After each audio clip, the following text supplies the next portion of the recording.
I'm here today to teach you how to live your life better. We're going to talk about what the problem is, why you keep doing it, why it's important to stop, and what to do instead. Let me paint you a picture. You wake up, you check your phone. You go do your morning biz with your phone. You eat your meals with your phone. Maybe you watch TV. You have some free time during the day. Reach over, check your phone. Maybe you decide to have a friend over. Y'all watch TV together and look at your phones. It's laundry day. You get the laundry out of the dryer so you can fold it, and you put a movie on while you do it. You eat dinner while watching TV or looking at your phone. When you drive to work, you listen to music or a podcast. When you work out, you listen to a music or a podcast, and maybe even when you shower, you listen to music or a podcast. And then when the day's over, you get ready for bed and you watch TV up until you fall asleep. Maybe you have goals, hopes, and dreams that you think about when you accidentally leave your phone across the house or you take a shower without it, here and there in between scrolling, eating, and sleeping, but you literally never take action. This lifestyle is an example of what I like to call yucking. Yucking is a lifestyle where you seek immediate pleasure and you avoid immediate pain. Maybe your phone is not your drug of choice, but I think it's safe to say that for most of us in this day and age,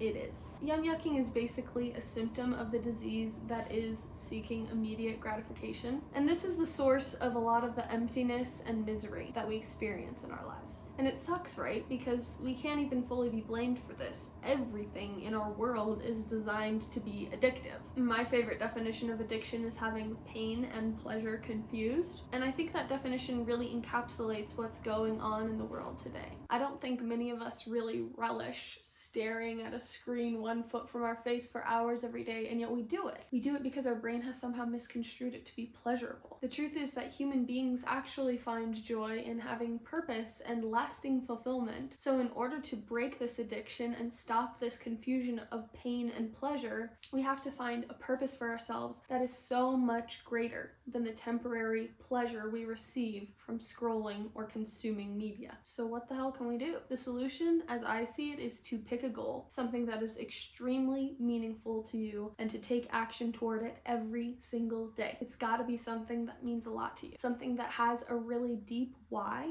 for you, so that when things get hard or you feel tempted to return to the yucking lifestyle, you can instead focus again on your why. If you feel a little bit lost about setting a goal like this for yourself, my last video is all about setting big, hairy, audacious goals and achieving them. So definitely check that out if you need more insight, because it is time. And honestly, at this point, I don't even care what it takes, how long it's gonna take, how hard it's gonna be. It is time for us to stop yucking. It's time to get boundaries and discipline around your social media habits, around your phone as a whole, around your content consumption, around your attention span. I know that those quick hits of dopamine can be really fun in the moment, but it doesn't last. And every time thereafter that you try to get that same high, it's more difficult. It takes longer. It takes more extreme methods. But the good news is that those quick hits of dopamine are only one type of pleasure. There are other ways to have fun. There are other ways to get high. And if you have no idea what I'm talking about right now, let me introduce you to a concept called type 2 fun. Type 2 fun is a term that's used by a lot of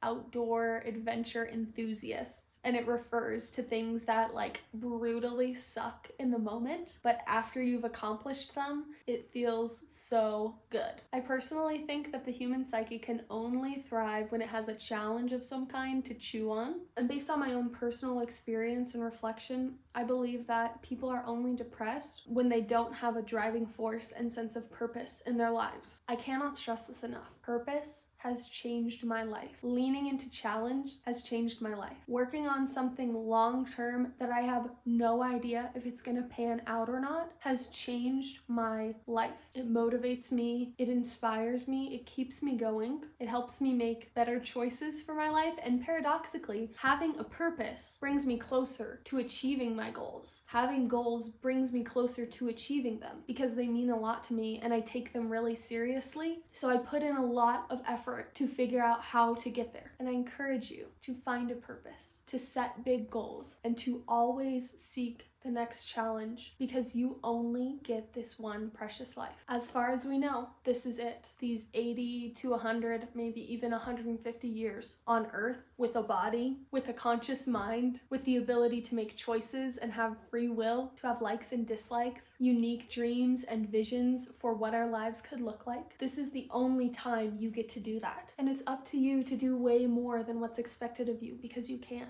I mean, think about what's expected of us anyway. We're expected to fit in with everybody else. Right now, that means going to school, working a corporate job or a blue-collar job, buying the nicest house you can, eating fast food, staying near home, having kids and raising them to live the exact same way that you do, scrolling on social media, idolizing other people, wanting that picture-perfect lifestyle, buying product after product after product in hopes of getting there, in hopes of fitting in. That's what's expected of you in this one precious life. And when you think about it that way, it only makes sense to do more than what's expected. Thank you.